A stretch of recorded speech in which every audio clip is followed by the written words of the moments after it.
তো আজকেও চলে এসেছি আর একটা রান্না নিয়ে। তো সেদিনকার রান্নাটা তোমাদের কেমন লেগেছে কমেন্ট বক্সে কিন্তু অনেকে জানিয়েছো, ভালো হয়েছে। তো চলো আজকেও রান্না করব। তো আজকে কি রান্না করব সেটা তোমাদের দেখাবো। আজকে করব এই যে লাউ শাক করব পোস্ত দিয়ে, আর হচ্ছে ডিম ভাপা করব। তো চলো রান্নাটা শুরু করে নিই। দেখো নতুন উনুন কিনে নিয়ে এসেছি, মানে আগের উনুনটা ভীষণ বড়, সেই জন্য এই উনুনটা কিনেছি। আর এই যে রান্নার সবকিছু নিয়ে নিয়েছি। আর ডিম, মানে ডিম ভাপা করতে কি কি লাগবে বলো তো? সর্ষে পোস্ত, কাজু বাদাম বাটা, আর তেজপাতা তো নিয়েই নিয়েছি, সঙ্গে শুকনো লঙ্কা। আর এটার সঙ্গে লাগবে পোস্ত বাটা। বেশি কিছু দেবো না, আমি হালকা পাতলা রান্না করি, কারণ আমি খাবার বেশি মানে রিস্ক করি না। কারণ হচ্ছে আমার পতিদেব এইসব মানে হালকা পাতলা খাবার খেতে ভীষণ ভালোবাসে। আর লাউ শাকটা দেখো কি দারুণ, খুব সুন্দর লাউ শাক। মানে আমি আজকে গেছিলাম বাজারে, গিয়ে লাউ শাকটা দেখে এত ভালো লাগলো যে নিয়ে আসলাম। অনেকদিন থেকেই মনে ইচ্ছে করছিল যে লাউ শাকের পোস্ত করব, পোস্ত বাটা করব। তো চলো রান্নাটা শুরু। সেদ্ধ বসিয়ে দিয়েছি, এই যে ডিমটা প্রায় সেদ্ধ হয়ে এসেছে, এবার রান্নাটা করব। তো এখনো লাউ শাকটা বানানো হয়নি, বানাবো। আর এই যে ডালটা বাটা হয়নি, ডালটা বাটবো। তো চলো রান্নাটা করে নিই। আমি বেটে নিয়ে এই যে শিলপাটায় মশলাটা বাটবো। নিয়েছি সর্ষে, নিয়েছি পোস্ত, নিয়েছি কাঁচা লঙ্কা, নিয়েছি পাকা লঙ্কা, মানে কাঁচা লঙ্কা পাকা নিয়েছি, আর এই যে দুটো কাজু বাদাম নিয়েছি। এবার মশলাটা আমি করে নিই। এদিকে ডিম সিদ্ধটা হচ্ছে আর আমি মশলাটা বেটে নিচ্ছি হাতে। আমার বাটা হয়ে গেছে, দেখো কি দারুণ হয়েছে। এবার মশলাটা আমি এই প্লেটটা তুলে নিচ্ছি। ঠিক আছে, এবার ডিমটা আমি নামিয়ে নিচ্ছি। এবার কাঁচা সর্ষের তেল দিয়ে দিচ্ছি। মশলাটা আমি বাটির মধ্যে দিয়ে দিয়েছি। এবার পরিমাণ মতন একটু লবণ দেব, আর অল্প সামান্য পরিমাণ একটু হলুদ দেব, দিয়ে এবার একটু চামচ দিয়ে নেড়ে নেব। এই যে ডিমটা আমি ছাড়িয়ে নিয়েছি, এবার আমি ডিমটা মানে রেডি করব। আর এই যে মশলা তো বাটা হয়ে গেছে, তো চামচ মানে ডিমটা কাটবো, চাকু খুঁজে পাচ্ছি না। চামচ দিয়ে ডিমটা আমি এভাবে খালি মানে মাঝখান থেকে ফেলে নিলাম, সুন্দর করে সাজিয়ে দিচ্ছি।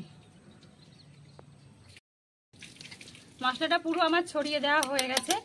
এইবার দেব আর একটু কাঁচা সর্ষের তেল, কারণ সর্ষের তেলেরই রান্নাটা হবে, ওই জন্য কাঁচা সর্ষের তেলের পরিমাণটা একটু বেশি দিতে হচ্ছে। হয়ে গেছে, দেখো কি দারুণ লাগছে। দিয়ে দিচ্ছি, বসাবো। এই যে এটা আমি গরম জলে বসিয়ে দিচ্ছি। এই ভাপেই আমার ডিমটা সিদ্ধ হবে, মানে জলটা এখনো দেওয়া হয়নি, জলটা দেব। জলটায় আমি ডিম ভাপাটা বসাবো। এই যে বাটিটা আমি বসিয়ে দিলাম, এবার আস্তে আস্তে জাল দেব।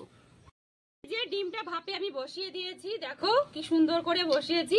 এবার এটা চাপা দিয়ে জলটা আমি ফোটাবো, আর 15 মিনিট থেকে 20 মিনিট হয়ে গেলে আমি ঢাকনাটা উঁচু করে ঢেলে নেব। ডিম ভাপা তো আমি মানে বসিয়ে দিয়েছি, প্রায় হয়ে এসছে। এই যে আর একটা বললাম রান্না করব, তো এই যে লাউ শাকটা আমি এখন কেটে নিচ্ছি।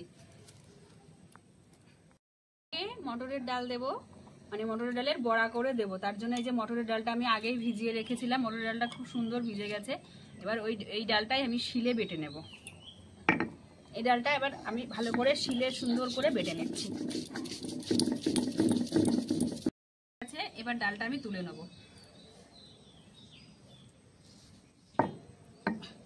ডালটা বাটা আমার হয়ে গেছে। তো লাউ শাকে আমি পোস্ত বাটা দিয়ে রান্না করব। তো এই যে পোস্তটা বেটে নিচ্ছি, পোস্তটা আমি নিয়ে নিয়েছি, আর কাঁচা লঙ্কা নিয়েছি। এবার এটাকে আমি বেটে নেব, এটাকে আমি এরকম বেটে নিচ্ছি। হয়ে গেছে, এবার পোস্তটা আমি একটা প্লেটে তুলে নেব। তো এই যে প্লেট তো রেডি, এই প্লেটে পোস্ত বাটাটা আমি তুলে নিচ্ছি। আমি এটা মানে ডিম ভাপাটা ভাপে দিয়েছিলাম, এবার ডিম ভাপাটা আমি দেখি কি অবস্থাতে আছে। তো এই যে ডিম ভাপাটা আমার পুরো রেডি। বাটিটা কিন্তু ভীষণ গরম, বাটিটা আমি আস্তে করে তুলে নিচ্ছি। ডিম ভাপাটা এবার আমি আস্তে আস্তে খুলবো, দেখি কেমন হয়েছে। কি গরম, হাতই দেওয়া যাচ্ছে না, হাত দিতেই পারছি না তো খুলতে। ডিম ভাপাটা দেখো কি দারুণ হয়েছে, সত্যি বলছি খুব দারুণ হয়েছে। দেখতে তো খুব সুন্দর লাগছে, কিন্তু খেতে কেমন হবে আমি জানি না। এই ফার্স্ট টাইম আমি ডিম ভাপা করলাম। তো চলো খেয়ে দেখি কেমন হয়েছে। চালের বড়াটা আগে আমি ভেজে নেবো, সেই জন্য কড়াইতে আমি একটু সর্ষের তেল দিয়ে দিচ্ছি। সর্ষের তেলটা একটু বেশি করে দিচ্ছি, কারণ এই তেলেই আমি লাউ শাকটা রান্না করব। তো তো এই যে ডালটা আমি হলুদ লবণ দিয়ে সুন্দর করে ফেটিয়ে রেখেছি। এবার আস্তে আস্তে বড়াটা কাটবো। তেলটা ঘেটে গেছে, এবার ডালের বড়াটা আমি আস্তে আস্তে তেলের মধ্যে দিয়ে দিচ্ছি। বড়াটা আমার ভাজা হয়ে গেছে, ডালের বড়াটা আমি একটা একটা করে এবার বাটিতে তুলে নিচ্ছি। লাউ শাকটা আমি বসাবো এখন, এই জন্য কড়াইতে তেল দিয়ে দিলাম। তেলটা তেতে গেছে, তারপরে একটু পাঁচফোড়ন দিয়ে দিচ্ছি।